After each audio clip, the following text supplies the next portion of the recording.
graça e paz a todos. Estamos aqui para mais uma super dica de leitura para vocês. E essa obra é do meu xará, Elias Soares de Moraes. E uma obra que está vendendo bastante porque é um dicionário, mas na verdade é mais que um dicionário, é um comentário, tá? De palavras, expressões, interpretação e curiosidades bíblicas.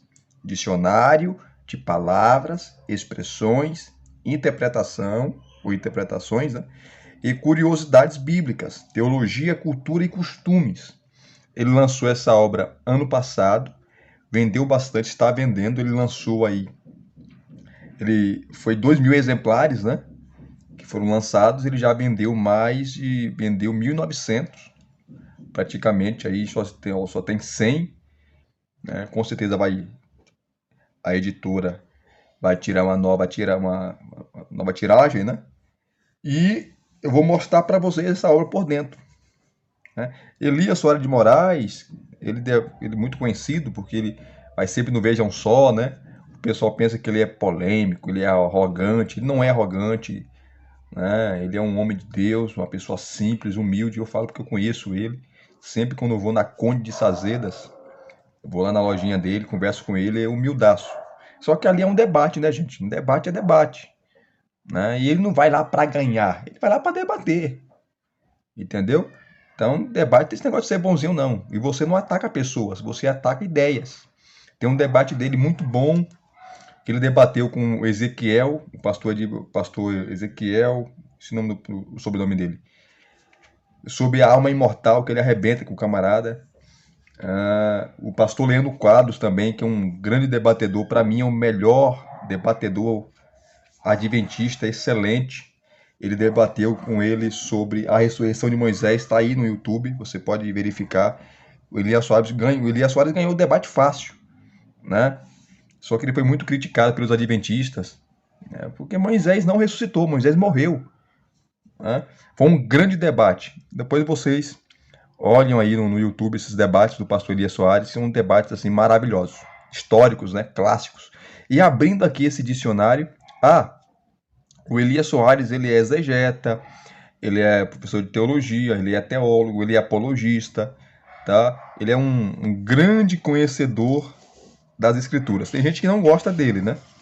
Mas eu gosto dele porque é uma pessoa que eu conheço, é um homem de Deus. Uma coisa é você conhecer a pessoa na mídia, outra coisa é você conhecer a pessoa ali pessoalmente, entendeu? É diferente, é diferente. Aqui está o sumário dessa obra, tá? Aqui está o sumário. Como vocês viram lá, o sumário ele vai trabalhar, né, o que está lá na capa. Então, primeiro ele vai trabalhar as palavras. Então, vai pegar aqui abismo, alabastro, aleluia, alma, amar e odiar, amém, ancião. As palavras aqui, ó.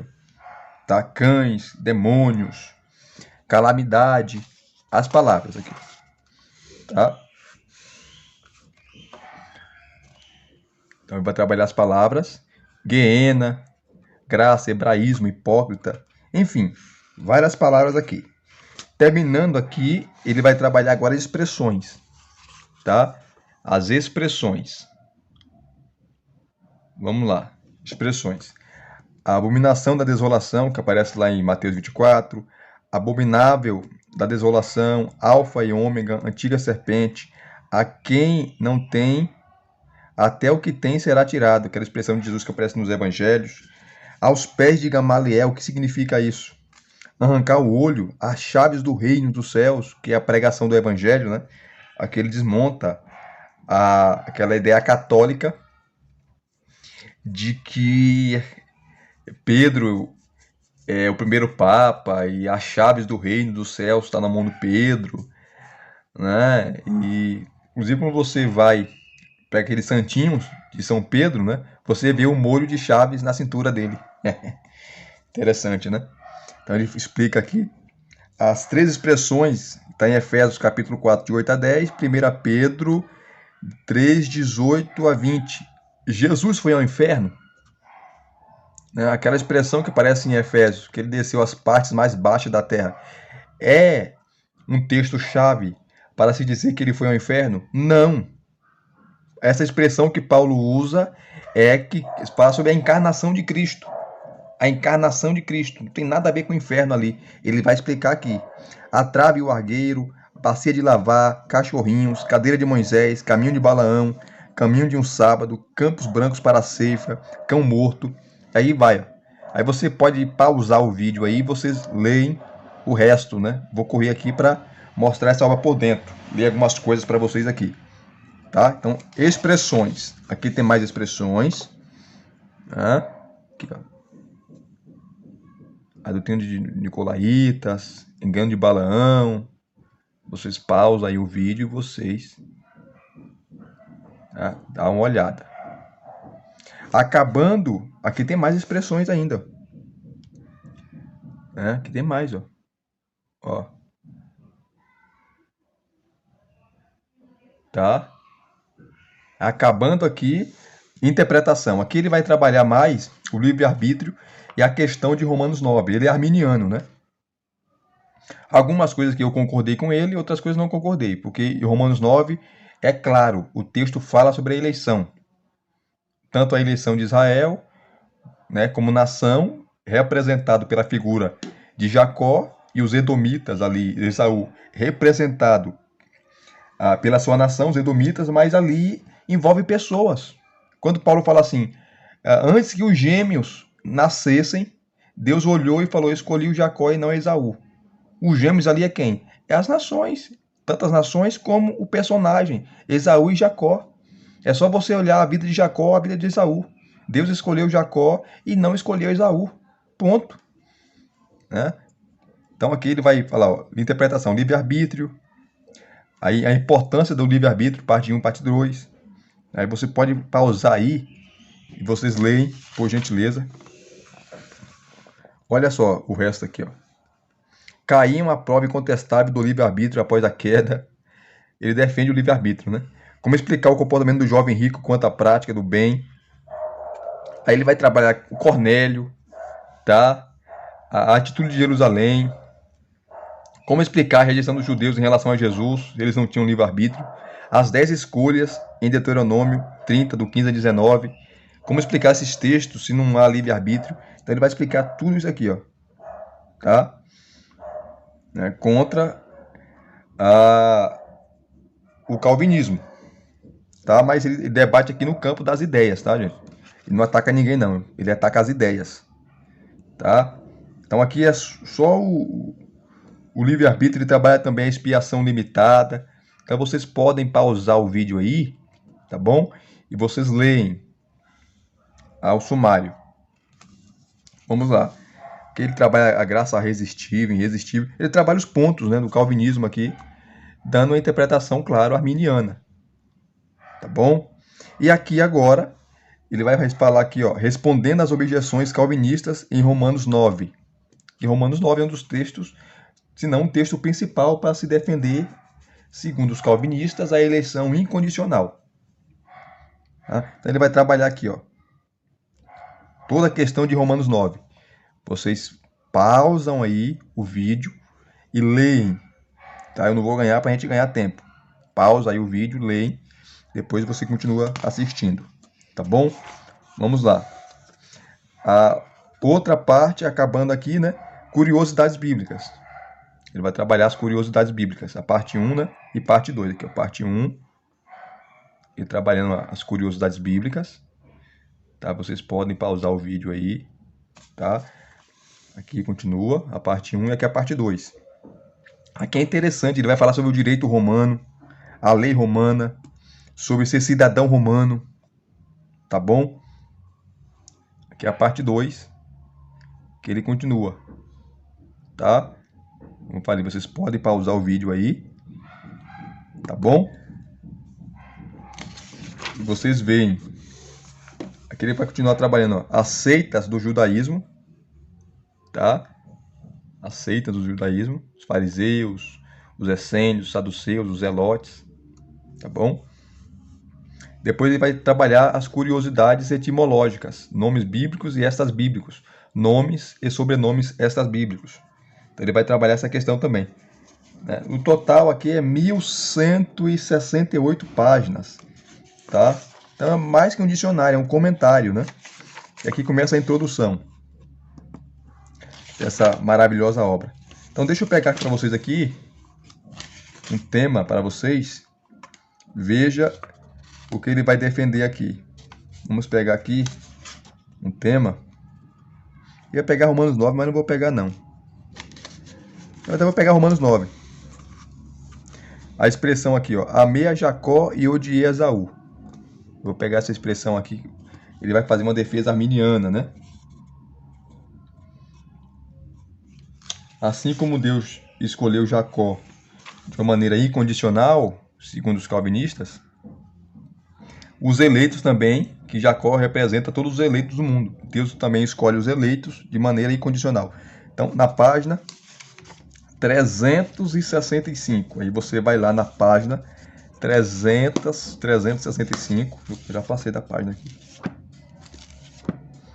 Você vai lá na página e você vai ler aqui, ó. Amei Jacó, porém me aborrecia, odiei Esaú. Como Deus pode amar um e odiar outro antes mesmo que eles viessem a nascer? Como entender esse paradoxo, esse gritante anacronismo que está gritante a desarmonia, que está em gritante desarmonia com o caráter e atributos de Deus? A resposta a essas perguntas pode ser encontrada no verbo miseo, aborrecer, odiar, encontrada em algumas passagens das Escrituras. Como ficou claro, as palavras amar e odiar, em algumas passagens das Escrituras, não devem ser tomadas no sentido literal do texto, mas como uma figura de linguagem conhecida como hebraísmo, que ele explica, né? Por exemplo, esse mesmo verbo encontra-se na passagem do Evangelho segundo escreveu Lucas, onde o Senhor Jesus faz a seguinte afirmação: se alguém vem a mim e não aborrece a seu pai, e mãe, e mulher, e filhos, e irmãos, e irmãs, e ainda a sua própria vida, não pode ser meu discípulo. A palavra é aborrecer também. Então você tem que odiar seu pai, a sua mãe, seus filhos, seus irmãos. É isso que Deus está falando? Com razão, perguntamos como conciliar esse texto com o mandamento dado pelo próprio Senhor Jesus acerca do amor ao próximo e até mesmo os inimigos. Para respondermos a essa pergunta, basta recorrermos a uma das regras da hermenêutica, conhecida como paralelo de passagens. Por exemplo, a mesma afirmação de Jesus é encontrada sem figura de linguagem no Evangelho segundo Mateus. Está aqui, ó. Quem ama seu pai ou sua mãe mais do que a mim não é digno de mim. Quem ama seu filho ou sua filha mais do que a mim não é digno de mim. Ora, as palavras amar e odiar devem ser entendidas à luz do contexto como amar mais e amar menos. Preferir um no lugar de outro. Acerca disso, veja o que diz o erudito Samuel Pérez Milos. Aí ele vai falar, ó. Enquanto Jacó foi amado e, portanto, eleito, Esaú foi aborrecido. Soa um tanto forte e também injusto essa determinação divina. Tanto a eleição em amor do menor como a reprovação do maior se estabelece, como disse, do contexto histórico eletivo e não soteriológico, tá? Não no soteriológico eletivo. Então ele escolheu Jacó, que de Jacó viria as 12 tribos, e não escolheu os edomitas, né? Os descendentes de Esaú. O fato de que Esaú foi aborrecido tem a ver com a linha das promessas e não com a salvação pessoal de cada um deles. O verbo traduzido por aborrecer não significa reprovação ou também ódio, mas nesse contexto significa esquecer de. Isto é, Deus não teve em conta, se esqueceu de Esaú para estabelecer a sucessão desde Abraão na linha do povo da promessa. Por isso que Jacó foi escolhido. De outro modo, equivaleria a pôr em segundo lugar. Este é o sentido que se deve dar ao verbo neste lugar. De forma idêntica, correspondem as palavras de Jesus. Se alguém vem a mim e não aborrece seu pai, sua mãe, mulher, filhos, irmãos, irmãs e também a sua própria vida, não pode ser o meu discípulo. Jesus não está pedindo que se odeie, deprecie ou aborreça os pais e família, mas que todos eles ocupem um segundo plano na relação do discípulo com o Senhor. Milos Pérez, comentário exegético do texto grego do Novo Testamento. Ele é espanhol, tá? Aqui ele cita a citação. Falando a esse respeito, Joseph Angus faz a seguinte ponderação. A comparação é muito particularmente expressa no hebreu. Amar e aborrecer, por exemplo, é uma expressão hebraica usada quando se quer preferir uma coisa a outra. Paulo era judeu, então Paulo usava muito isso, né? Assim, Lucas 14, 26, se alguém vier a mim e não aborrecer o seu pai e sua mãe, a verdadeira significação dessa passagem é como se acha em Mateus 10, 37. Quem ama o pai ou a mãe mais do que a mim? A mesma expressão é usada em João 12, 25 e Romanos 9, 13, citando em Malaquias capítulo 1, versículos 2 e 3, em Gênesis 29, 31 e Deuteronômio 21, 15. Joseph Angus, Opus Sit, uma obra dele, na página 181. Então agora ele vai trabalhar, depois disso, o contexto histórico eletivo versus o contexto histórico soteriológico. Jacó e Esaú, dois personagens. Ambos foram escolhidos para a salvação. Então, quando Deus odiou a Esaú, não escolhendo para ser o herdeiro das promessas que Deus tinha, começando lá com Abraão, né? Isso envolve o contexto soteriológico ou o contexto de eleição para se cumprir as promessas de Deus. Ele vai explicar aqui. Outro detalhe que não podemos deixar de destacar diz respeito ao contexto em que a passagem de Romanos 9, de 11 a 13, está inserida, pois esse contexto faz toda a diferença na hora de interpretarmos essa passagem. Sobre isso, pondera Samuel Pérez Milos. Muito bom o comentário dele aqui, ó. Enquanto Jacó foi amado e, portanto, eleito, Esaú foi aborrecido. Parece algo forte e até mesmo injusto essa determinação divina. Tanto em a eleição em amor, a de menor com a rejeição do maior. Não. Aqui eu já li, na verdade, né? Mas vamos continuar lendo aqui, ó. Estabelece como dito no contexto histórico eletivo e não no soteriológico eletivo. O fato que Esaú foi aborrecido tem a ver com a linha das promessas e não com a salvação pessoal de cada um deles. Aqui ele continua, né? Ele pega a citação lá dele, que eu tinha lido, e ele continua a citar o Milos. Então, envolve aqui o fato de que Esaú foi aborrecido tem a ver com a linha das promessas e não com a salvação pessoal de cada um deles. O verbo traduzido por aborrecer não significa reprovação ou ainda ódio, mas nesse contexto esquecer de, ou seja, Deus não levou em conta, se esqueceu de Esaú para estabelecer a sucessão desde Abraão na linha do povo da promessa. É muito boa essa posição aqui, viu? De outro modo, equivaleria a colocá-la em segundo lugar. Esse é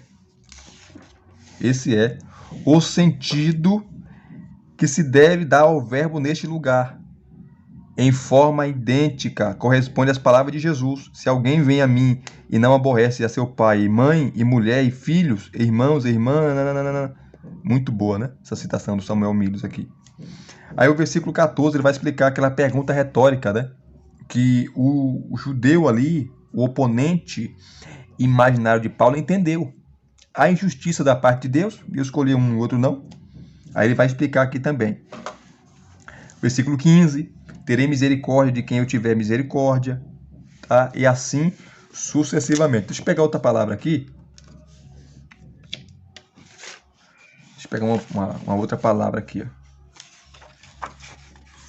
Um outro contexto aqui, né? Outro assunto, na verdade. Vamos lá. Aqui expressões.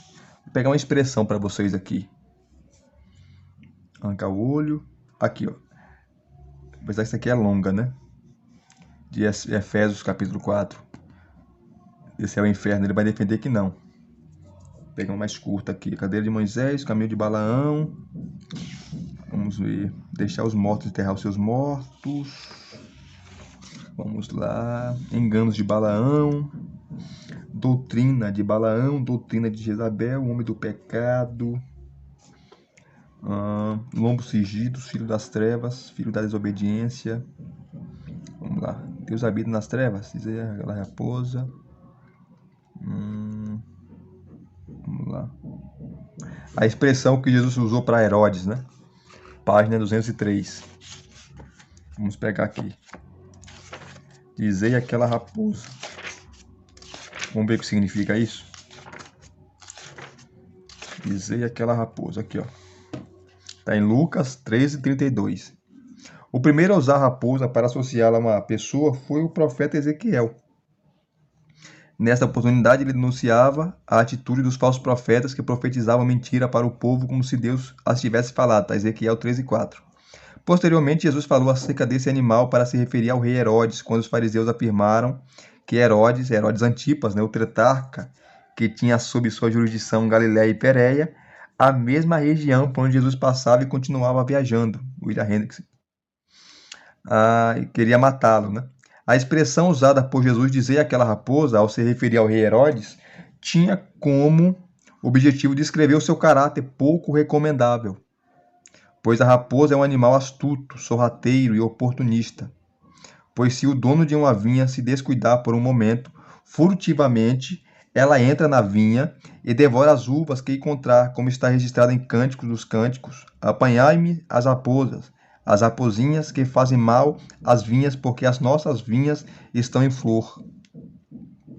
O mesmo ela faz ao entrar no galinheiro. Sorrateiramente ela entra, devora os ovos, os pintinhos e até mesmo as galinhas, se for possível.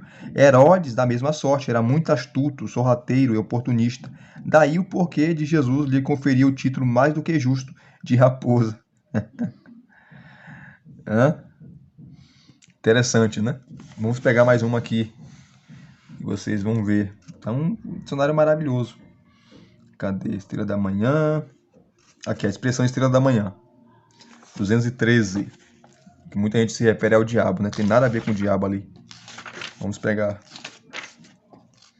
213. Então você vem aqui na página 213, que é a Estrela da Manhã.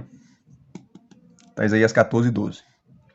A expressão Estrela da Manhã tem pelo menos 3 significados dentro do texto bíblico. Por essa razão, o que irá definir seu significado é o contexto. A expressão Estrela da Manhã aparece pela primeira vez na Bíblia, em nossa versão da língua portuguesa, na passagem de Isaías 14:12. No primeiro momento, fazendo alusão ao rei da Babilônia.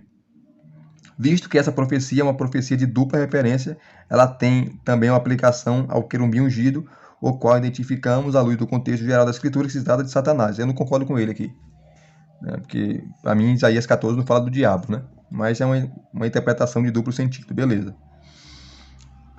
Beleza. Nesta passagem, provavelmente, a expressão Estrela da Manhã se trata de um escárnio, de uma ironia contra o rei prepotente que se achava um deus.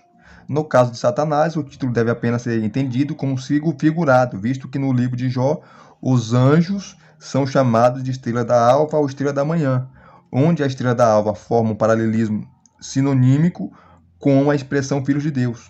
Os Binei Ha Elohim, que aparece lá em Gênesis 6:4 e também Jó, né? F.F. Bruce corrobora essa norma, essa nossa assertiva, com seu comentário bíblico ao dizer: a fundação e a construção da Terra foram acompanhadas da música das estrelas matutinas, que provavelmente são a mesma coisa que os filhos de Deus, anjos, né? F.F. Bruce, comentário bíblico NVI, Antigo e Novo Testamento, editora Vida. Eu fiz um review dessa obra aqui no canal também. Sendo assim, a expressão Estrela da Manhã, em princípio, é atribuída de forma irônica ao rei da Babilônia. Em segundo lugar, é aplicada de forma figurada a Satanás, à luz da interpretação das profecias de dupla referência. Em terceiro e último lugar, o Senhor Jesus, em Apocalipse, na carta escrita à igreja de Tiatira, promete dar como prêmio aos vencedores a Estrela da Manhã. E ao que vencer e guardar até o fim as minhas obras, dar-lhe-eis a Estrela da Manhã. Nessa passagem, a expressão Estrela da Manhã não é um título atribuído a uma pessoa humana ou sobrenatural, mas algo a ser dado como prêmio aos vencedores. Interessante também, né? Vamos lá pegar uma outra expressão aqui.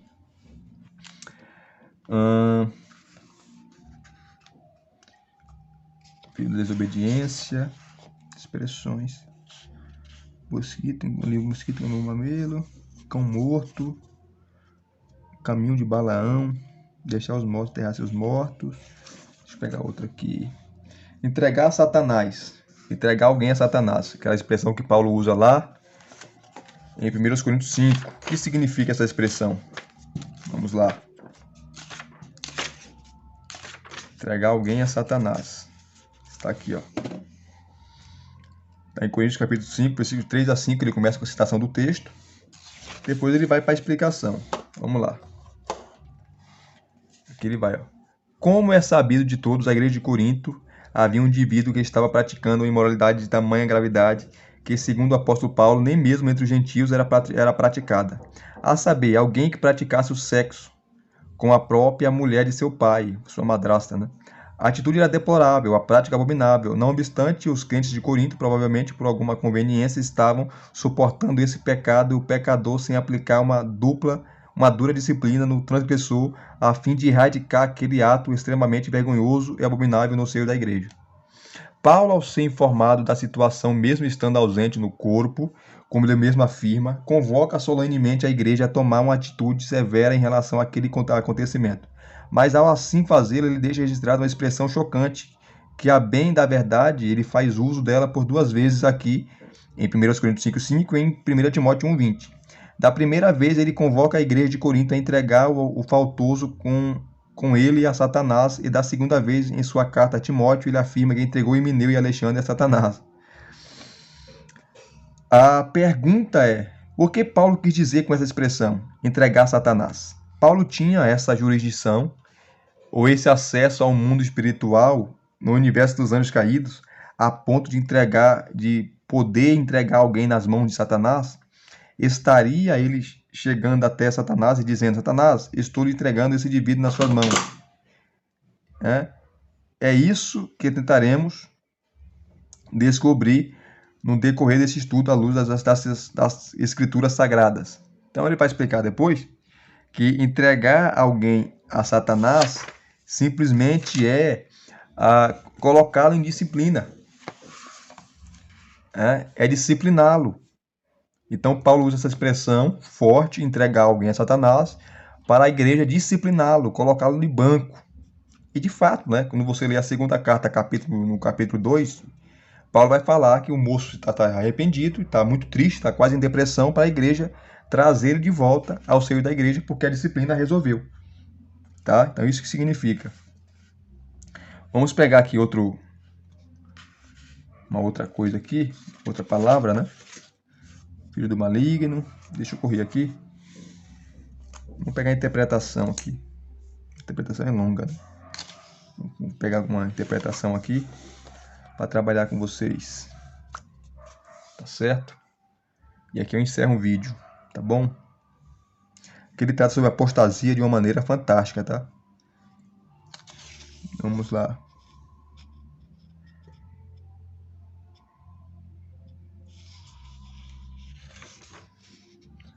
Aqui é curiosidades bíblicas, né? Deixa eu pegar mais uma vez aqui expressões. Vou pegar uma expressão aqui. Mais uma, né? Para nós encerrarmos esse vídeo aqui. Deixar os mortos, não pegar os mortos, não. Filhos de Belial, filhos de Davi, filho de Deus, filho do diabo, filho do inferno, filho do maligno, filho do reino. Guia cegos, homem do pecado, que é o anticristo. Lançar pérola aos porcos, isso aqui é muito conhecido. Não dá aos cães as coisas santas.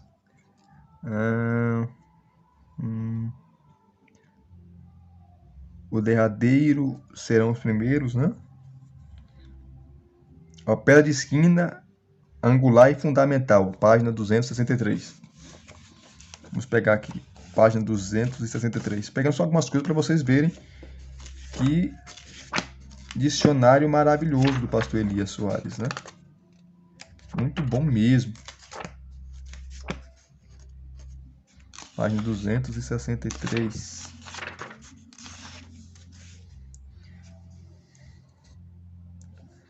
Que é o pedra de esquina, angular e pedra fundamental. Encontramos essa expressão, pedra angular ou pedra de esquina, alusiva a Jesus em várias passagens no Novo Testamento. A pergunta é, por que os escritores sagrados fazem uso dessa expressão, uma verdadeira metáfora para se referir a Cristo? Qual semelhança que há entre ambas? Para responder essas perguntas, faz-se necessário nos exportarmos à geografia e aos antigos costumes em Israel na hora dos construtores ou edificadores levantarem as suas construções. Nas antigas construções em Israel era muito comum a utilização de pedras. A região de Israel é montanhosa e muito rica em pedras, e as coisas são construídas com esse minério. Para construir uma casa, primeiro os edificadores cavavam as valas, um quadrilátero, de forma precisa, com seus 4 cantos. Nas pedreiras eram cortadas com precisão milimétrica pedras em forma de L que iam nos cantos das construções. Essas pedras eram as bases e a sustentação do edifício. Cada canto da construção formava um ângulo de 90 graus e por essa razão as pedras ali colocadas eram chamadas de pedra angular. E pelo fato de a pedra ficar no canto, na esquina, ela era chamada de pedra de esquina. Por outro lado, como essas pedras serviam de fundamento, base e sustentação da obra, ficaram conhecidas como pedra fundamental. Então vocês já estão entendendo já porque os escritores usam isso, né? Essa metáfora, ou essas metáforas, usadas para se referir a Cristo, eram muito apropriadas, pois do ponto de vista espiritual, ele é a pedra da sustentação do grande edifício e construção chamada igreja. Logo, ele, Cristo, né, é a pedra fundamental sobre a qual a igreja, edifício de Deus e templo do Espírito Santo está sustentada. Ele é a pedra angular, a pedra de esquina, a fundamental sobre a qual podemos descansar. Então é isso que significa, né? Muito bom. Então, é muita coisa aqui. Lá no final, aqui, ó, ele vai trabalhar, deixa eu falar aqui, ó, que são os nomes, tá? É o dicionário agora, né, dos nomes que ele vai trabalhar, ó. Arão, Arael, tá? De A a Z, muita coisa aqui boa, até a página 1168. Então é um dicionário maravilhoso do pastor Elias Soares. Eu li aqui só algumas coisas para vocês verem o peso, mas é muito conteúdo, é muito material, é mais que um dicionário, né? É uma exposição que ele faz das palavras, das expressões, interpretação e curiosidades bíblicas que você vai encontrar aqui, tá?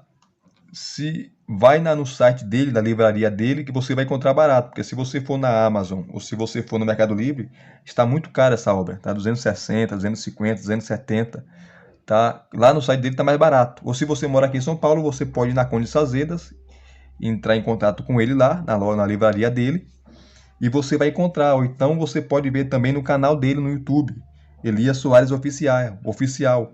Tem lá o site dele, tá? Aí você procura informações que você vai encontrar para você adquirir essa preciosidade. Muito obrigado mais uma vez pelo seu carinho, pela sua atenção. Muito obrigado pela sua consideração. Graça e paz a todos. Até os próximos vídeos e as próximas exposições de grandes obras.